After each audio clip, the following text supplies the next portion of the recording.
Hakan here, reporting for the festival. So, we're finally reaching the end of June for my automotive game schedule, and that means today will be another top 10 favorite car I have driven in this quarter.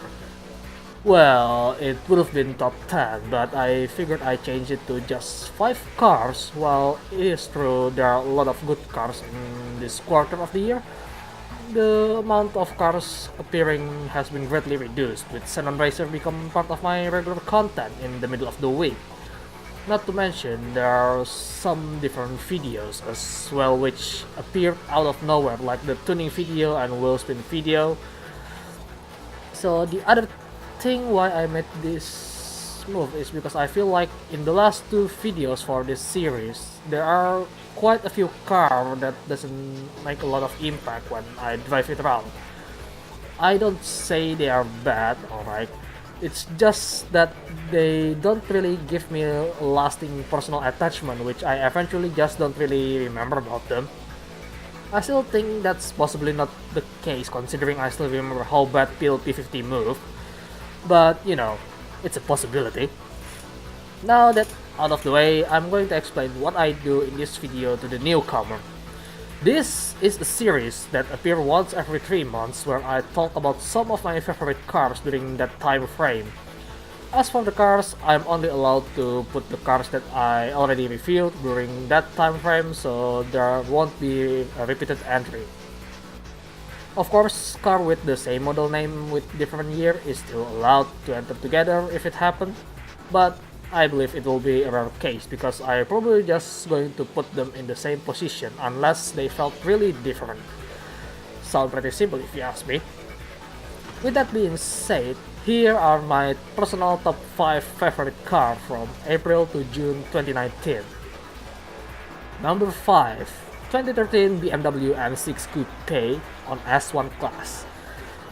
I was having a hard time picking between Aston Martin Vantage GT12 and this car. The reason for that is because I feel like these two actually come pretty close had I not pushed the M6 too much on the second lap back then. It's still going to lose by around 2 to 4 seconds before the final strike-ish line, though. That aside, the reason I pick it over the GT12 is because it's a lot more rewarding if I tune it and drive it correctly. I think I could squeeze more potential out of this car, while the Aston Martin is already at its limit no matter what I do. I might fix the tune for this car after this, I don't know. Should be interesting if I try to fix that. So yeah, on to the next one. Number 4, 2016 Mazda Miata and 2017 Abarth 124 Spider A-Class. As much as I want to put my rotary Miata build in here, I don't think that car is memorable in a good way for me. Seriously, that thing has no top and nor handling, which only give me more stress than enjoyment.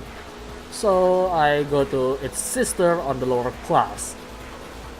Let's start with the actual Japanese one, the Miata. As I said in the past, if you are a newcomer and want to learn rear-wheel drive car, she is definitely the answer for you.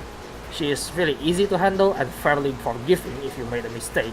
The only problem you'll have during a race will be the slow acceleration coming out of the corner, which is not a huge problem if you know how to keep your momentum while cornering. And if you're into drifting, you can make her go sideways if you asked for it. She is the perfect car to learn all the fun things that rear-wheel drive offer to drivers.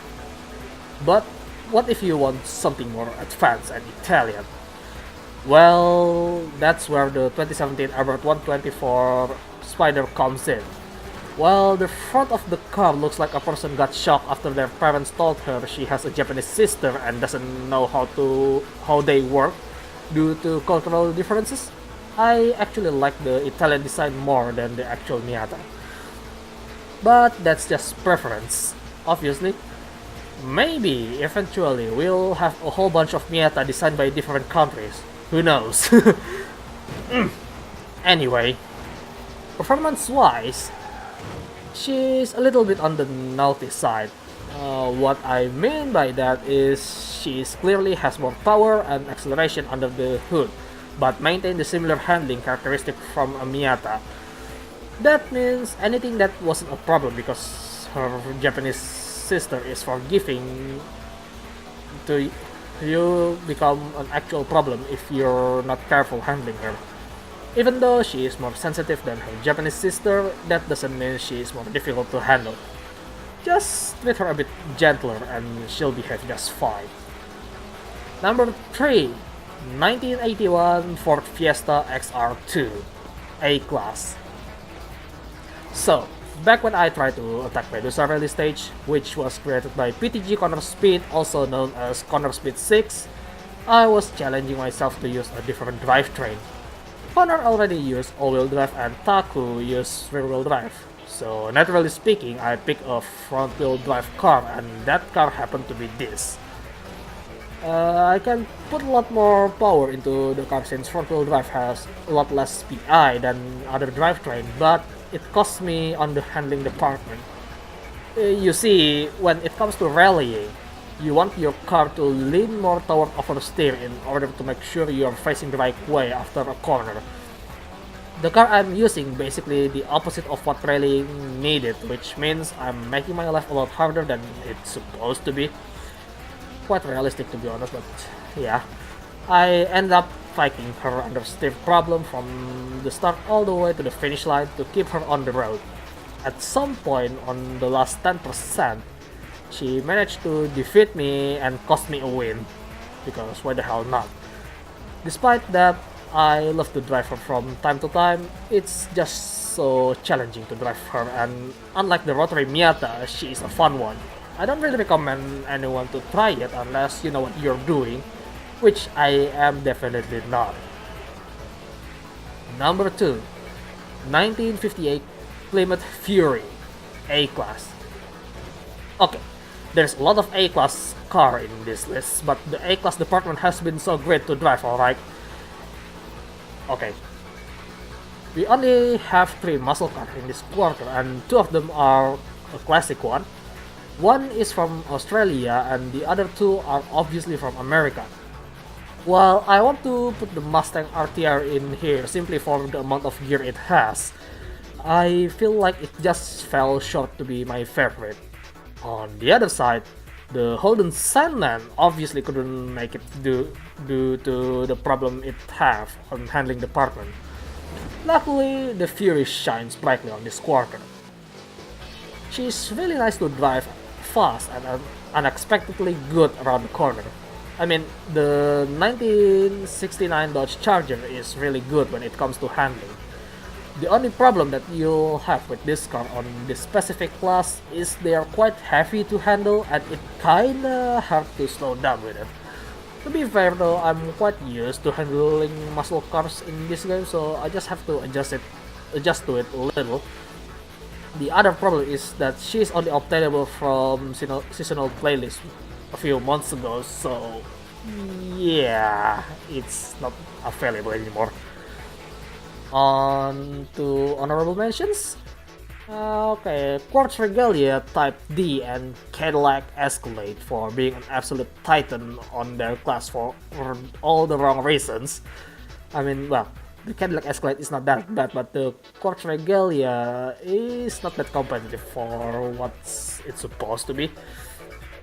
2016 Aston Martin Vantage GT12 for having so much grip with less aero. I mean, I tried to make sure the car has more speed, but it just doesn't work. It just has too much grip.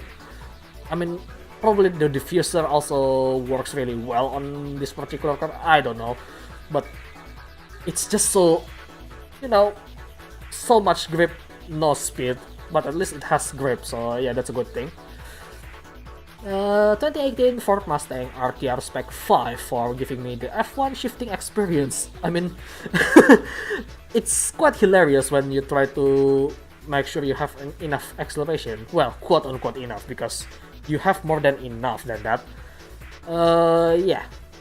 Basically, you can feel how fast the F1 drivers shift with their car, except this particular car has 2 more gears on it. So yeah, that's quite a lot. 2019 BMW Z4 for being controversial, I guess. I mean, well, it's still quite debatable, but yeah.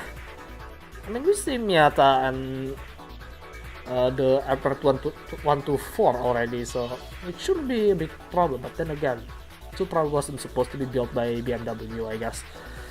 And lastly, my second 2005 Honda NSX-R that I budgeted for Honda car purpose to get another 2005 Honda NSX-R. And well, about this car though, it's just so much fun to drive, but I don't think it deserves another place. I mean, it already have one last quarter, so I don't think I should put another one just because it's on the rallying side. That's just bias. So yeah, let's move on to the final entry then.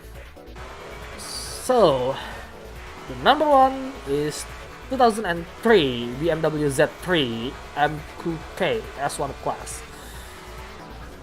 You know, BMW is one of those companies which usually build a whole bunch of similar model and name them differently and give them different features and specification. But sometimes their designer probably got bored with it and just want to try build something different from time to time. We have seen this multiple times, like the 80s M1, which is the only supercar from BMW, the Z4, which is quite a nice car. Even the 2019 is actually looks pretty good. Actually, the longer I look at it, and the BMW i8, which is not that bad in terms of cosmetics, but it's so slow for quote-unquote supercar, etc. Some of them works really well and become a collector's car. Others just straight up questionable. Well, I think it's safe to say that the Z3 is sitting in the middle of that line. In a glance, you can already see the weirdness of Z3. Now, try open a picture of Z3 and Z4 on a new tab of your browser for an easy comparison. Can you see the difference? Well, obviously you can, but what I'm trying to say is the Z3 is practically a bulb-up version of Z4. It just made me think that the sole purpose of Z4 is to move the entire top side of the car forward a little, which resulted with a cool-looking version of Z3. I really wish you guys couldn't unsee that, because I certainly can't. Anyway, about the performance. I honestly don't have much to say aside from the single turbocharger from the stock engine. It definitely has turbo lag, which can be a problem around the slower corner like a sharp hairpin and other corners that throw you out of the rev range. But aside from that, she is behaving nicely. Just turn her properly and everything will be alright. So yeah, not much to say about our final entrance when it comes to performance, but the other stuff, man. But yeah, that's all for this video, because I reduced it by half and I think that's a lot less. But then again, if I try to keep it on top 10, it will be too much for the list.